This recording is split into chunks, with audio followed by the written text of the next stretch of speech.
विकास गुप्ता संध्यांशी न्यूरोपंचकर्मा से आप लोगों का स्वागत करता हूँ। आज की हमारी चर्चा का विषय है सोरियासिस। सोरियासिस एक ऑटोइम्यून डिसऑर्डर है। ये बीमारी जिसके बारे में कहा जाता है कि एक ऐसी बीमारी है जिसका आदि और अंत किसी को नहीं पता। कहने का मतलब ये किस रीजन से पैदा होती है ये किसी को नहीं पता, और कैसे इसका ट्रीटमेंट होगा इसके बारे में भी किसी को नहीं पता। ऐसा मॉडर्न साइंस में है। परंतु जब आयुर्वेदिक दृष्टिकोण पे आप आते हो, जब आयुर्वेदिक क्लासिक्स को आप टच करते हो, तो इन बीमारियों के बारे में जिसको कुष्ठ रोग कहा गया, ऐसे कुष्ठ रोगों को आयुर्वेद में क्या कहा गया कि जब वात पित्त कफ तीनों ही दोष डिस्टर्ब हो जाते हैं, यानी सन्निपात स्थिति, शरीर की रोग प्रतिरोधक क्षमता कम हो जाती है, शरीर की धात्वा अग्नि कमजोर हो जाती है, तब शरीर के अंदर सोरियासिस की उत्पत्ति होती है। सोरियासिस क्या लक्षण होते हैं इसके? लक्षणों के बारे में जानते हैं।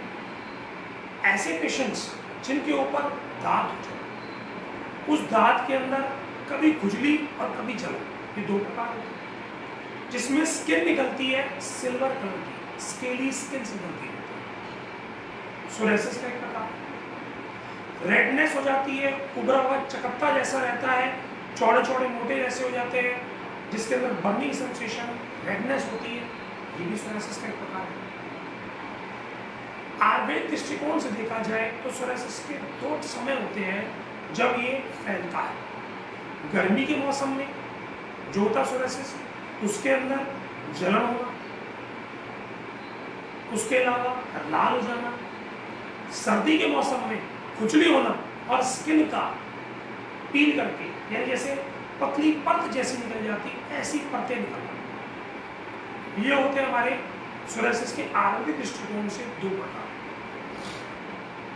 अब जब हमें सोरियासिस हो गया किसी पेशेंट को, पहली बार ये बीमारी किसी क्रीम से, किसी स्टेरॉइड से या किसी केमिकल ड्रग से कुछ देर के लिए, कुछ मिनटों के लिए, कुछ घंटों के लिए, कुछ दिनों के लिए शांत तो की जा सकती है, परंतु इसका उपचार नहीं किया जा सकता।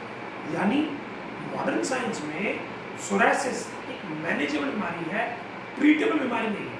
ट्रीटेबल का मतलब जो दोबारा इसकी उत्पत्ति ना हो। अब इसी के ऊपर जब आयुर्वेदिक दृष्टिकोण की चर्चा हम करते हैं तो उसके अंदर क्या बताया गया? शुद्धि, प्यूरिफिकेशन, डिटॉक्सिफिकेशन, यानी हमारे शरीर में जो वात पित्त और कफ,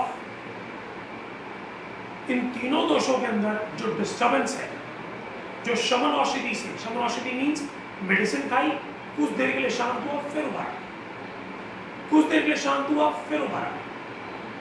ऐसी स्थिति में शोधन प्रक्रिया ही इसके अंदर साध्यता है। यानी कि अगर इचिंग ज्यादा है तो बबल उसकी चिकित्सा है, बर्निंग ज्यादा है तो विरेचन उसकी चिकित्सा है, बहुत मोटी स्किन स्केल है तो ब्लड लेटिंग, लीच, जड़ाकू का उसकी चिकित्सा है। बिल्कुल सही आपने समझा। मैं बात कर रहा हूं पंचकर्म की। यानी सोरियासिस के अंदर अगर हमें चिकित्सा साध्य करनी है, बीमारी को जड़ समेत समूल नष्ट करना है, तो आवश्यकता है पंचकर्म। यानी पंचकर्म व पांच कर्म जिनके द्वारा शरीर के अंदर बढ़ती बीमारी को निकाल दिया जाता है, शरीर हल्का हो जाता है, लाइट हो जाता है, और अब उसका इम्यून सिस्टम शक्तिमान होता है।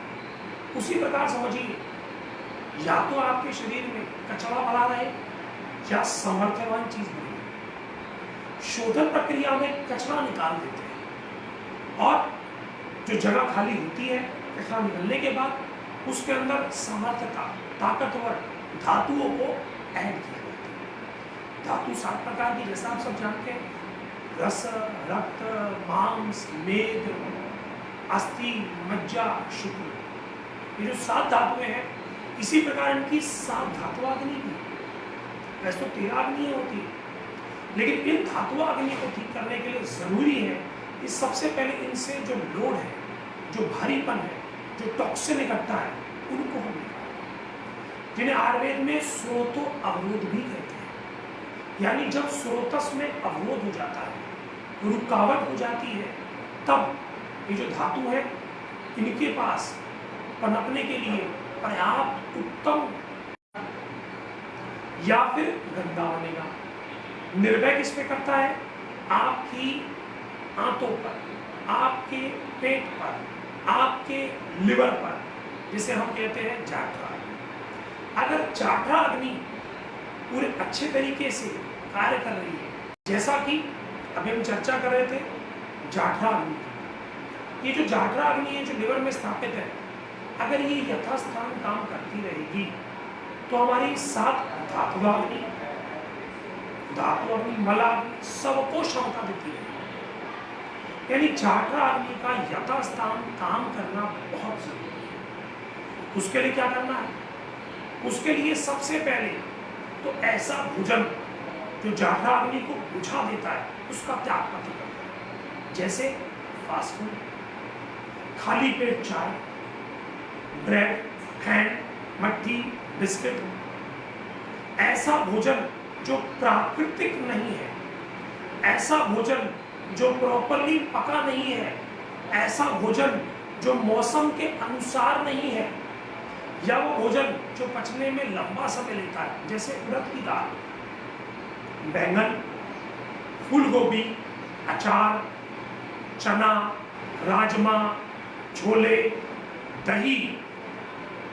सोरायसिस में दही को तो निषेध कहा, दूध से बनी चीजों को निषेध कहा, क्योंकि उसको लेने से सोरायसिस और बढ़ता है। यानी ऐसा भोजन जैसे कि जो फास्ट फूड है, नॉनवेज है या बेकरी प्रोडक्ट्स है, ऐसा भोजन आपको अपने भोजन में नहीं मिलना है। जल की मात्रा बढ़ा देनी है, खाली पेट चाय को त्याग देना है। अब बहुत से लोग कहते हैं कि जी हमारी तो आदत हो गई है चाय को पीने की। जब तक आप इस चाय को नहीं त्यागेंगे, बीमारी आपको नहीं त्यागेगी।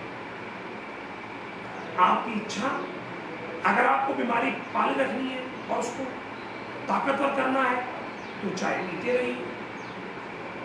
जिस प्रकार ये चटोरी जीभ आपको बीमारियां ले आती है, उसी प्रकार ये जो चाय है अपने साथ सोरायसिस, इम्यून सिस्टम का कमजोर होना, हड्डियों का कमजोर होना, लिवर का कमजोर होना, पाचक अग्नि का कमजोर होना, शुगर का बढ़ जाना, बीपी का बढ़ जाना, ये सब प्रक्रिया लेके आता है।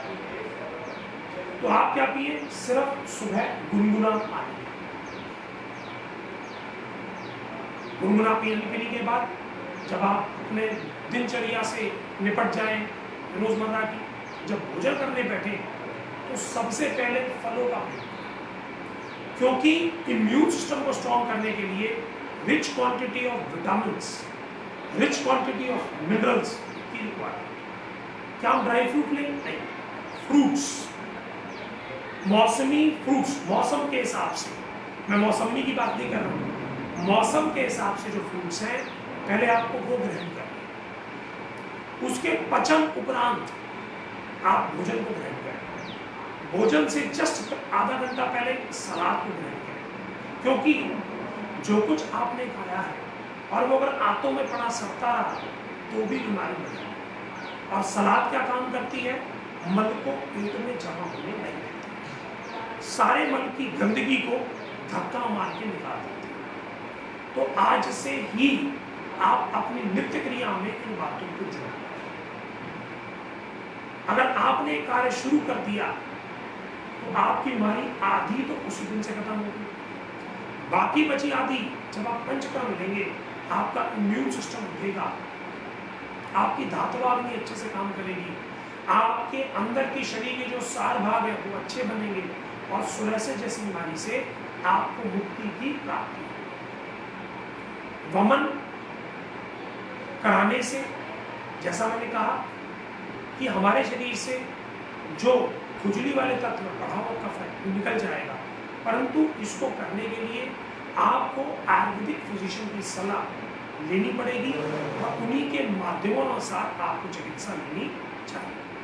आप सब लोगों का तहे दिल से धन्यवाद। हम अगली बार फिर मिलेंगे किसी नए विषय में।